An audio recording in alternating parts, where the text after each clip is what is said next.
사랑의 아버지 하나님 감사합니다. 오늘 귀한 아침에 우리를 불러주셔서 예배케 하시고 주님 3일 낮을 또 이렇게 주님 앞에서 지키며 말씀 듣고 찬양하며 기도할 수 있게 열어가시니 감사합니다. 우리 힘과 능으로 할 수 있는 일이 참 많은 것 같지만 사실 많지 않습니다. 주님 앞에 온전히 주님의 왕되심을 인정하고 주님 앞에 무릎 꿇으며 주님 앞에 아버지 겸손하게 나아갈 수 있는 우리 삶이 될 수 있도록 주님 복내려 주시옵소서. 놓으시고 함께 하시고 축복하실 줄 믿습니다. 예수 이름으로 감사하며 기도했습니다. 아멘.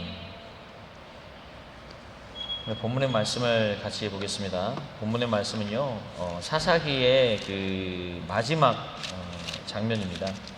사사기 21장 25절의 말씀입니다. 사사기 21장 25절 한 절만 읽겠습니다. 읽어야 될 내용이 좀 많아서 다 생략하고 마지막 한 절만 읽고 제가 말씀을 전하도록 하겠습니다. 사사기 21장 25절입니다. 21장 25절. 사사기 21장 25절 구약성경 400페이지 정도 있어요. 400페이지 25절 한 절의 말씀을 다 같이 한 목소리로 주님 앞에 읽어서 올려드리겠습니다. 그때에 이스라엘의 왕이 없으므로 사람이 각기 자기의 소견에 옳은 대로 행하였더라. 아멘. 오늘 새벽의 말씀이 하나님께서 우리 하나님 되시는 것에 대한 그런 말씀이었어요. 또 동일하게 오늘 보니까 또 하나님께서 우리에게 그 왕이 되어주시는 것에 대한 그런 이야기인 것 같습니다. 근데 이제 사사기의 그 시대적 배경을 여러분이 아시다시피 이스라엘 백성들이 여호수아 모세를 통해서 애굽에서 출애굽을 한 다음에 광야 생활을 거치고 이제 주님께서 명령하신 팔레스타인 지방으로 들어왔습니다. 들어왔는데 그 이후에 이제 그 여호수아 시대 이후에 사사라는 그 하나님의 사람들이 하나님의 성령의 그 충만하심을 입어서 혹은 기름 부심을 인해서 일어나 가지고 나라들을 다스리고 통치하고 이렇게 했더랬어요. 근데 이제 그 각 지파들이 다 흩어져 있고 어떤 한 사람의 역량이 그 모든 지파에 미치지 못하니까 간혹 가다가 그 나라가 엉망진창이 되는 그런 일들이 참 많았던 것 같아요. 어떻게 보면 사사기는 하나님께서 모세를 통해서 인도하셨던 그 신앙 공동체가 이제는 그 행정적인 그런 공동체, 왕이라는 그 행정 제도를 두고 나서의 그 공동체로 변모해가는 그 사이의 이야기입니다. 근데 오늘 본문의 말씀을 제가 제목은요, 엉망진창. 시우야, 오늘 말씀의 제목이 뭐라고? 그렇지, 말씀 잘 듣고 있었네. 오늘 말씀의 제목은요, 엉망진창이에요. 노영아, 오늘 말씀 제목이 뭐예요? 엉망진창. 네. 예, 엉망진창이죠. 엉망진창. 예, 발음은 제가 좀. 이제 그 이야기가 참 많아요. 17장부터 21장까지의 얘기를 제가 이제 하려고 하는데, 그 내용을 다 읽으면 오늘 이제 시간이 다 가기 때문에, 그냥 제가 본문 한 절의 말씀만 읽었습니다. 17장에 보니까요, 그 미가라는 사람이 그 집에다가 그 제사장을 두는 그런 그 이야기가 나옵니다. 그러니까 미가라는 사람이 어려서부터 부모님께 참 잘하는 사람이었는데, 어머니가 은 1100을 잃어버렸는데, 그거를 이거 어머니 은이죠? 그러고 찾아온 거예요. 그러니까 어머니가 너무 기뻐서, 너를 위해서 내가 이 은으로 하나님을 형상을 한 신상을 만들겠다. 하나님 형상을 신상을 새겨갖고 그 만들어서 이것을 너희 집에 보관하게 해서 네가 부유하고 건강하게 되기를 바란다. 이렇게 얘기를 해요. 그런데 이제 그 미가가 아닙니다. 이건 어머니 쓰십시오. 어머니가 다시 또 주고 해가지고 결국은 집에다가 신상을 새겨가지고 집에다가 모셔드립니다. 이상하죠, 이야기가. 그러고는 그런 신상을 그 당시 뭐라고 부르는 드라빔이라고 불러요. 드라빔. 어떤 그 신의 형상을 딱 새겨가지고 집에다 모셔놓은, 이게 이제 사실은 이스라엘 백성의 신앙이 아니라 팔레스타인 지방의 사람들의 풍속이에요. 드라빔이라는 것을 만들어 놓고 이제 그 에봇이라는 것은 그 점을 칠 때 그 왜 우리 제사장들이 앞에 보면은 막 이렇게 그 여러 가지 색깔의 문양의 그 보석들로 이렇게 옷을 해서 입잖아. 이 앞에 있는 게 점치는 그런 도구로서 또 썼던 거예요. 근데 이제 이 에봇과 드라빔을 딱 만들어 놓고 이 집에서 어떤 일을 행했냐면 그 제사를 드린 거예요. 근데 제사를 드리다 보니까 어떤 레위인이 우연찮게 지나가다가 보니까 이 집에서 이런 일을 행하거든요. 그러니까 이제 이 미가라는 사람이 이 레위인에게 내가 너한테 돈도 주고 입을 옷도 주고 먹을 식량도 줄 테니까 내 집에 거하면서 제사장을 하는 게 어떻겠냐? 그러니까 이 사람이 아유 그거 좋습니다 하고 그 집에 들어가서 제사장을 했던 것이 17장의 이야기입니다. 왜 이런 황당한 얘기를 우리가 지금 보기에는 굉장히 황당하죠? 하나님 믿는 사람들이 어떻게 우상을 새겨가서 만들고 가정에다가 그거를 모셔다 놓고 점을 치고 그리고 하나님 믿는 것이라고 착각을 하면서 그리고는 레위인은 하나님께서 그렇게 구별한 주님의 백성이죠. 그 사람들은 하나님 앞에 그 제사 이외에는 그 일을 하지 못하게 되어 있는 그런 백성들인데 그 모세가 이미 이것을 명해가지고 그 다 알려준 사실인데 이 사람들 보니까 그 팔레스타인 전통 신앙도 받아들이고 그리고 또 모르는 것도 아니에요. 레위인이라는 사람이 그 제사를 하는 사람이라는 것을 알아. 그 레위인도 그 사람도 웃겨. 그 만약에 들어가서 이게 그 하나님께서 원치 않는 일을 하고 있으면 잘못했다고 얘기를 해야 되는데 그 월급 준다고 하니까 들어가 아유 좋습니다 하고 들어간단 말이죠. 그러니까 사실은요. 이 시대 그 사사기의 그 시절에 그 사람들의 삶의 모습을 보면 엉망진창이었는데 종교가 엉망진창이었다는 거예요. 그러니까 하나님을 믿는 신앙생활이 질서가 없고 엉망진창이었다는 거예요. 하나님께서 명하신 사람, 그 사람이 있어가지고 그 사람의 명령을 듣고 그 사람이 하나님께서 원하시는 것을 계속해서 지속적으로 가르치고 알려줘야 되는데 그러한 종교적인, 그러한 예배적인 그 모습이 없었다는 거예요. 예배하고자 하는 신앙심은 있지만 사실은 하나님 앞에 교회가 엉망진창이었다는 사실을 우리가 알 수 있었습니다. 그 이제 이 미가에서 그 레위 사람을 데려다가 제사를 계속 지내고 했잖아요.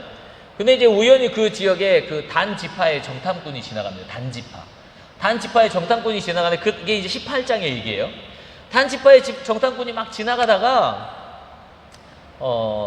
이제 미가의 집에 들르게 된 거예요. 미가가 자기 집에서 불러들여가지고 이제 식사도 하게 하고 이 사람들이 그 같은 그 이스라엘 백성이니까 도와줍니다. 그러면서 이제 그 집안에 있는 그 제사장인 레위 사람한테 이 사람들이 이제 물어봅니다. 우리가 이 전쟁에 나가야 될까? 우리가 정탐을 하러 가는데 무섭다. 어떻게 해야 되냐? 그러니까 하나님 앞에 여쭤봐라. 그러니까 하나님께 여쭤보고 점치고 나더니만 가라고 하십니다. 그러니까 가가지고 정탐 잘 하고 와가지고 이제는 본국 자기들의 단지파에 가가지고 그 군대를 다 이끌고 와가지고 이 지역을 점령해가지고 자기들이 살고자 합니다. 그러니까 이 시대까지만 해도 단지파에게 자기들이 주어진 땅이 없었던 거죠. 자기들 주는 땅 없이 자기들이 가서 차지하고 사는 거예요. 하나님께서 여호수아에게 명령하셔서 가서 들어가 차지하고 살아라고 말씀하셨죠. 그 거민들을 다 내어쫓고 거기에서 살아라 이렇게 말씀하셨는데 단지파 이걸 하는데 이 레위 사람한테 물어보는데 레위 사람은 그 드라빔 우상을 세워놓고 거기서 이제 점쳐가지고 가라 이렇게 하는 거예요. 근데 가는데 이제 그 전쟁을 하러 가가지고 이 사람들이 재밌게도 어떤 짓을 하냐면 그 미가가 이 사람들한테 호의를 베풀었죠. 잘 대해줬잖아요. 정탐꾼 왔을 때 먹여도 주고 입혀도 주고 이 사람들한테 그 하나님 제사장이 있으니까 점도 쳐줘라 그래 해봐라 이렇게 했는데 이 단지파가 와가지고 한 일이 뭐냐면 그 미가네 집에 와가지고 그 제사장이 그 제사를 드리는 그 장소에 들어가가지고 드라빔과 에봇과 모든 제기를 다 챙겨가지고 나오는 거예요. 군대를 데리고 와가지고 나오니까 이제 제사장이 와서 보니까 갑자기 다 챙겨가니까 무슨 짓입니까? 이랬더니 너도 우리랑 가자. 너가 한 가정에서 제사장을 지내는 것보다 한 민족에서 제사장을 지내는 것이 훨씬 더 크고 복된 일 아니겠니? 이러니까 이 그 레위지 사람이 아우 좋은 일입니다 하고 쫓아가. 그러니까 우리 생각기에는 이런 철면피가 없죠. 거렁뱅이 주워다가 먹여주고 입혀주고 제사장이 시켜주고 자기 집에서 이렇게 했더니만 자기 집에 모든 것을 훔쳐가는데 잘했다 찬성하고 자기도 얼른 따라 나섰다는 거예요. 그러니까 미가가 자기들의 종들을 이끌고 단지파를 쫓아갑니다. 단지파를 쫓아가니까 단지파 사람들이 하는 얘기가 뭐냐면, 야, 우리 함께하고 있는 군사들이 화나면 너 죽일지도 몰라. 그건 원치 않아. 빨리 돌아가. 그러니까 미가 집안은 약하니까 다시 돌아가고 단지파는 자기 길로 행합니다. 그것이 이제 그 18장의 이야기예요. 그러니까 우리가 생각하는 기본적인 도덕률, 의의가 없는 거죠. 의의가 없어요. 의로움이라는 것이 없죠. 정의가 없고, 약속도 없고, 이제 제가 선교지 나와서 제일 힘든 것이 약속을 지키지 않는 거예요, 사람들이. 약속을 많이 안 지키더라고요. 일꾼들이 내일 오겠다고 해놓고 안 와요. 그러면 연락이라도 해서 미안하다고 해야 되는데 미안하다고 안 해요. 언제 연락 오나 보자. 그러면 연락 아무도 안 해요.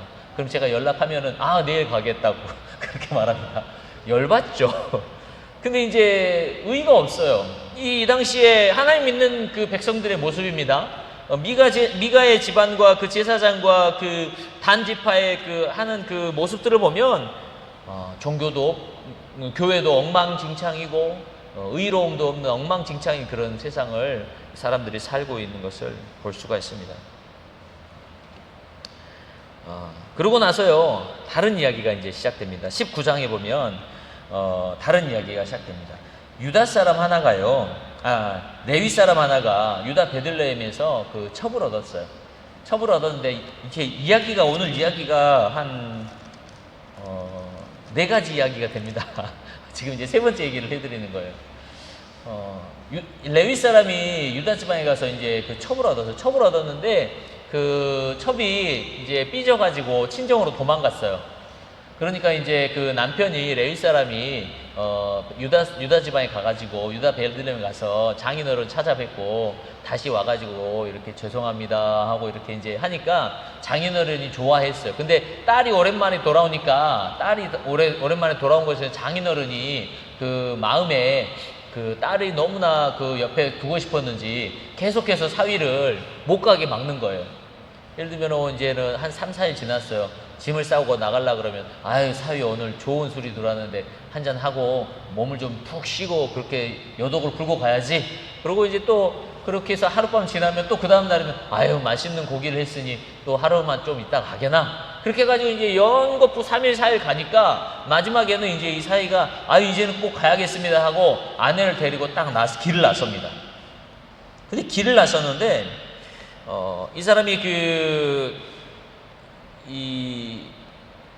한 지방을 지나가다 여부스 지방이라는 그 지방을 지나가다가 이 이스라엘 백성들이 사는 지역이 아닌 지역이기 때문에 난 여기서 기거하지 않겠다. 그리고 이스라엘 백성들이 기거하는 지방으로 베냐민이라는 그 지방으로 베냐민 지파가 그 소속하는 그 지방으로 기브아라는 곳에 가가지고 이제 머무르게 됩니다. 그러니까 베냐민 지파에 대한 이야기예요. 레위 지파와 베냐민 지파의 그 이야기죠. 이제 베냐민 지파가 살고 있는 그곳에 기브아라는 곳에 이제 이렇게 밤에 밤늦게 도착을 한 거예요. 밤늦게 도착했는데 사람들이 와가지고 좀 이렇게 자기 집에 잘 수 있게 해줘야 되는데 사람들한테 아무리 부탁을 해도 도움을 주지 않는 거예요. 그러니까 아내도 있지, 자기도 있지, 같이 가는 종들도 있고 하니까 이제는 잠도 자야 되고 나귀도 있는데 나귀도 잠을 못 자고 이제 어떻게 해야 되나 뭘 먹여가지고 이렇게 해야 되는데 안 된다고 하는데 그때 어떤 사람이 에브라임 사람이라고 나오는데 한 노인이 이렇게 지나가다가 당신들 왜 여기 있어 밤늦은데 그랬더니 잘 곳이 없어서 그렇습니다. 우리 집에 먹을 것도 많고 말 먹일 여물도 많고 얼마든지 있으니 와서 우리 집에 와서 쉬는 게 어떻겠습니까? 그 집에 가서 쉬게 됐어요. 근데요, 옛날에 롯, 아브라함의 조카 롯, 그런 비슷한 이야기가 나와요. 이게 뭐냐면, 이 사람들이 집에 들어가서 이제 쉬려고 하고, 술도 한잔 하고, 음식도 마시고, 이제 기분이 좋았는데, 갑자기 밤에 이 불량배들이 와가지고 문을 막 두들겨가지고, 막 얘기합니다. 너네들 오늘 여행객 왔지? 우리가 그들과 상관할 테니 그 사람들을 당장 내놔라. 그 사람들 가진 것도 빼앗고 그 사람들의 가진 여자들도 우리가 맘대로 할 거다. 이런 식으로 이제 막 행패를 부립니다. 그러니까 이제 이 사람이 그렇게 하지 말라고 제발 이 악행을 이 사람들에게 하지 말라고 그러고 막 이렇게 하는데 소용이 없어요. 그러니까 이제 그 어쩔 수 없이 이제 이 사람이 집주인이 하는 말이 내 처녀 딸과 내 첩이 있는데 그 사람들을 그 보내줄 테니 제발 이 사람들에게는 손을 대지 마라. 근데 이제 결론적으로 말하면 이 사람이 이 레위 사람이 어쩔 수 없이 그 자기 그 첩이었던 아내를 내줍니다. 근데 밤새도록 그 여자를 괴롭히고 난 다음에 아침에 문을 열어보니 문 앞에 이 여자가 죽어 있는 거예요. 그 문 앞에 이 여자가 죽어 있는데 누가 이런 짓을 했냐면 바로 이 그 베냐민 그 자손들이 이런 거예요. 하나님 믿는 백성들이 그 하나님께서 차마 이렇게 눈뜨고 보지 못할 그런, 그러니까 사실은 이스라엘 백성들이 이 당시 사사기 시대 모세가 없고 여호수아가 없는 이 시대에, 예배가 없는 이 시대에 이 사람들에게는 도덕도 없었다라는 거예요.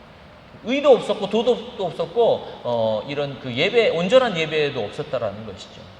그렇게 이제 죽여버렸어요. 죽여버린 것 때문에 이제는 난리가 나는데, 어떤 난리가 나냐면 이 레위 사람이 그 정말 하나님 앞에 그 열받고 분노해서 그 사울이 했던 그런 비슷한 일을 합니다. 그 뭐냐면 이 죽은 시신을 12조각을 내가지고 각 지파에게 보냅니다. 각 지파에게 다 보내가지고 막 이렇게 어려운 일을 당했는데 너네 지파들이 가만히 있으면 우리는 이스라엘이 아니다. 이래서 이제 다 모으라고 그랬죠. 이게 이제 사사시대에 이런 일이 종종 있어요. 근데 이제 그 12지파로 딱 보낸 그 시신을 받아 들고 온 이스라엘 백성들이 다, 이게 마지막 얘기입니다. 다 모여요. 다 모이는데 그게 한 40만 명 정도가 군대가 소집하러 합니다. 그래가지고 이제 밤에 모여서 회의를 하는 거죠. 이게 무슨 시체고 무슨 의미냐. 사람들이 충격을 받아. 어떤 사람은 생각이 팔을 받고 막 다리를 받고 막 이랬을 거 아니에요. 머리를 받고 충격 받았겠죠. 이게 뭐냐? 왜 이런 짓을, 황당한 짓을 했느냐? 물어보니까 어디죠? 베냐민 지파가, 이 베냐민 자손이 나의 아내에게 이런 짓을 했다라고 얘기를 합니다.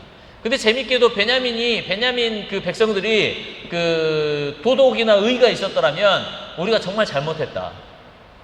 우리가 이 잘못한 녀석들을 이렇게 처벌할 테니 이번 거는 우리 형제로서 지나가자. 이렇게 됐어야 되는데 이 전쟁에 나오는 그 군대를 보고 이 대항에서 싸우러 나옵니다. 이 베냐민 지파가. 그래가지고 이 이스라엘 안에서 큰 전쟁이 일어납니다. 사사기 마지막에 이스라엘 백성들끼리 전쟁을 하는 엉망진창의 상황을 그리고 있는 거예요. 그 전쟁을 해가지고 이스라엘 백성들이 그 싸우는데 베냐민 지파가 처음에 두 그루는 이겨요. 그러니까 세 번째 하나님한테 묻고 나가서 우리가 그 승리하겠습니까? 그러니까 이번만은 너희가 승리하리라 그래서 이 사람들이 나가서 전쟁을 하고 이깁니다. 근데 이제 이스라엘 백성들이 그냥 전쟁을 할 때 옛날 그 사람들의 그 방식 있죠? 다 죽여요. 막 죽이고 다 죽여, 계속 죽이는 얘기가 나오는데 다 죽이고 결국 얼마 이스라엘 백성들의 남자들, 장정들만 몇 명 안 남은 거예요. 몇 수백 명밖에 안 남은 거예요. 그런 것 때문에 이제 나중에 이스라엘 백성은 전쟁을 다 이기고 정리를 하면서 그들에게 고민이 생기죠. 무슨 고민이냐면 이 베냐민 지파가 그래도 이스라엘의 한 지파인데 이렇게 두면 이스라엘의 그 법도가 뭐예요? 이방 여자와 결혼하지 않는 거예요. 이스라엘 사람들은 전통적으로 다른 민족들과 절대 결혼하지 않는 거예요. 그러니까 이스라엘 사람이 결혼하려면 이스라엘의 12지파 중에 골라서 이렇게 결혼을 하는 겁니다. 할렐루야? 근데 이제 이 사람들이 막 이제 한참 분노해가지고 우리 중에 만약에 베냐민 지파와 그 혼인을 하거나 하는 그 인간들이 있으면 그 너네들 이 지파와 똑같은 일을 당하게 될 거야. 그러니까 이제 절대로 이 베냐민 지파와 결혼하지 말아라. 딸들을 주지 않겠다. 이렇게 막 이제 흥분해가지고 막 얘기를 해놓고 나중에 생각해보면 그러면 남자밖에 없는데 지금 다 죽이고 이 베냐민 지파가 이제 12지파 중에 하나 사라질 것 같은 그런 마음이 찾아온 거죠. 그래서 이제 이 베냐민 지파에게 여차저차해서 아내를 얻게 하는 방법을 생각을 하고, 그래서 이제 길르앗 야베스 길르앗 주민 중에서 이렇게 그 젊은 처녀 400명을 이렇게 얻어다가 이렇게 결혼을 시키고, 그 다음에 나중에 그래도 그 처녀가 부족한데 그 처녀가 부족한 거 어떻게 할래? 실로에서 1년에 한 번씩 이렇게 그 축제가 열리는데 그 실로에서 여자들이 춤추며 나오나 봐요. 춤추는 1년에 한 번씩 그 예배를 하고 그 축제가 벌어지면 그때 춤을 추고 막 이러는데 숲풀 사이에 숨었다가 자기가 원하는 여자를 거기서 데려갈 수 있게 해주는 이렇게 보쌈을 공식적으로 이스라엘 백성들이 허용을 해준 거예요. 그러니까 이게 전쟁을 이겼으면 잘 정리를 해야 되는데 흥분해가지고는 이렇게 막 다 결정해버리고 그 다음에 안 되니까 막 다른 막 언발이 오줌 누기 식으로 막 이렇게 이랬다 저랬다. 이게 복수인지도 모르겠고 이게 정의인지도 모르겠고 이게 긍휼인지도 잘 모르겠어요. 근데 그 모든 말씀에 제가 사사기 17장부터 21장까지 읽는데 마음이 굉장히 불편했어요. 하나님 믿는 백성들이 이렇게 엉망진창일까? 근데 그 마지막에 한 절의 말씀, 딱 한 절의 말씀을 보니 제 마음에 이해가 됐어요. 그게 뭐냐면 그때에 이스라엘에 왕이 없으므로 사람이 각기 자기의 소견에 옳은 대로 행하였더라. 근데 이제 사실은요, 사사기가 지나가면서 사무엘 지나가면서 이제 뭐가 나옵니까? 바로 왕정이라는 것이 등장을 하죠. 근데 이제 사실은 이 왕정에 대한 어떤 포석인지는 모르겠지만 제가 봤을 때는 여기에서의 왕이라는 존재는 다름 아닌 하나님이신 것 같아요. 보세요. 모세가 이스라엘 백성을요, 최소 140만 명에 달하는 그 백성들을 광야에서 끌고 다닐 때요, 그들이 진영이 정해져 있었어요. 그러니까 성막을 중심으로 해가지고 그들이 이동할 때 그냥 줄줄이 막 줄 맞춰 아무렇게나 막 이렇게 가는 게 아니고요, 각 지파가 딱 정해진 위치에서 이렇게 행했더라는 거예요. 할렐루야. 140만 명이. 여러분 매스게임 해보셨습니까? 매스게임 해보셨죠? 어렸을 때 학창 시절에. 그거 맞추려면 막 얼마나 힘들어요. 그거 막 착착착착 맞아야 한 사람만 틀려도 막 모양이 일그러지니까 막 선생님이 막 착착 잘못했다고 막 난리가 나잖아요. 매스게임 할 때 보면, 운동회 때 이런 거 할 때 보면. 근데 여러분 140만 명이 140만 명. 한 개 도시, 한 개 큰 도시. 그런 도시가 움직이는데 진영을 딱딱 갖추어가지고, 다른 말하면 광야 시절에 이스라엘 백성들이 하나님 앞에 모세 앞에 연단받고 훈련받을 때 그때에 그 사람들에게 위계와 질서가 있었다 없었다? 있었더라. 질서가 있었던 거예요.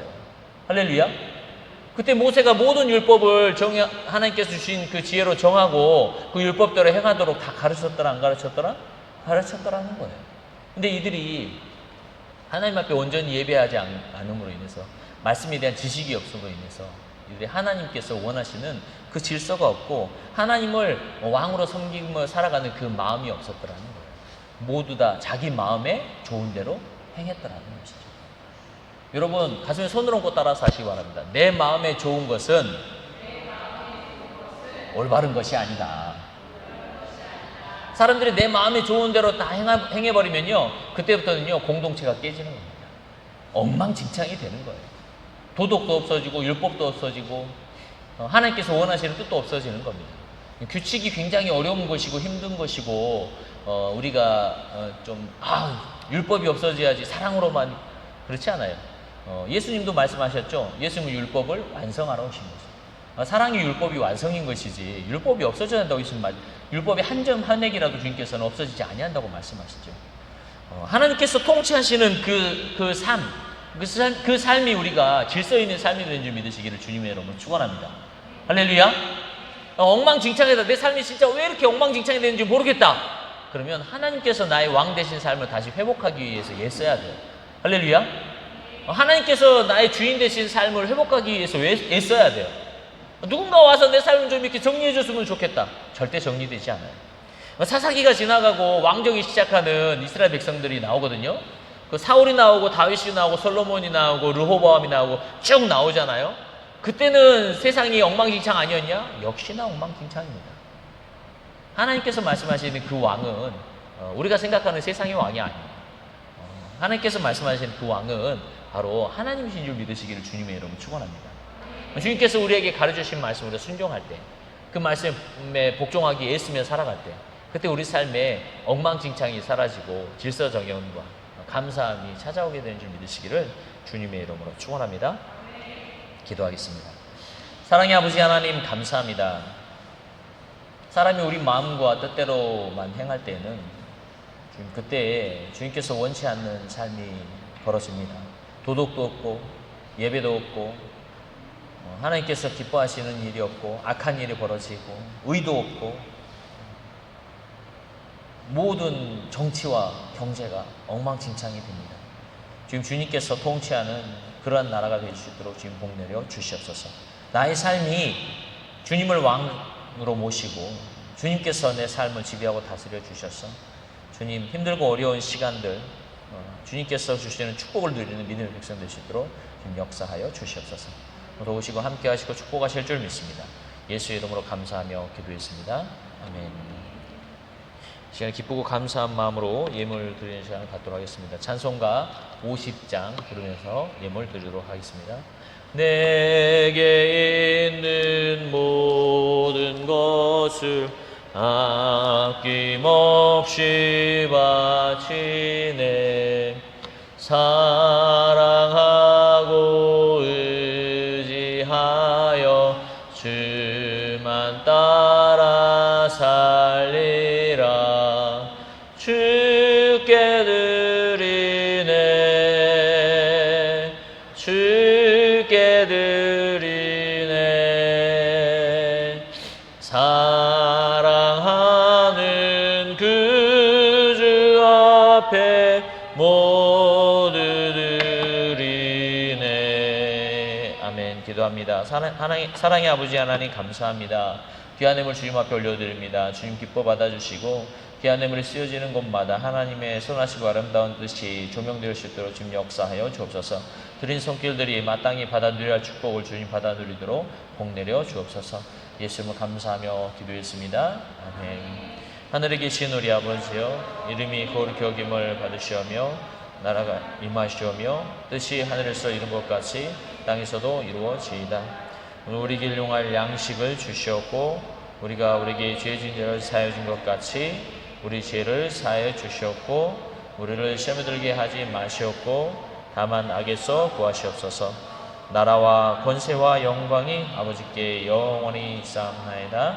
아멘. 할렐루야. 하나님께 영광 받게 올려드리겠습니다.